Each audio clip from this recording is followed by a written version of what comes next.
என்ன பின்னானவைகளை மறந்தான்? அவனுக்கு இருந்த மேன்மை, அவனுக்கு இருந்த பதவி. அதாவது ஸ்தேவான் கொலை செய்யப்பட பவுலும் சம்மதித்தான். அதனால அது கேஸ் ஆகல. சும்மா ஒரு ஆளை கொன்னுட்டுலாம் போக முடியுமா? அப்ப எந்த அளவுக்கு பவர்ல இருந்திருக்கிறான் பாருங்க பவுல். யார பார்க்கணும்னா அவங்கள பிடி இல்ல, பவுல் சைன் பண்ணிருக்கிறார்.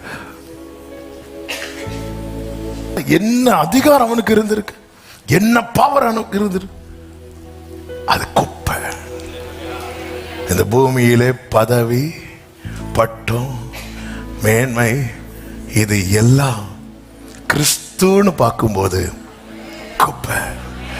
ஞானம், கல்வி, செல்வங்கள் யாவும் ஒன்றுமில்லை குப்பை என்றெண்ணுகிறேன்.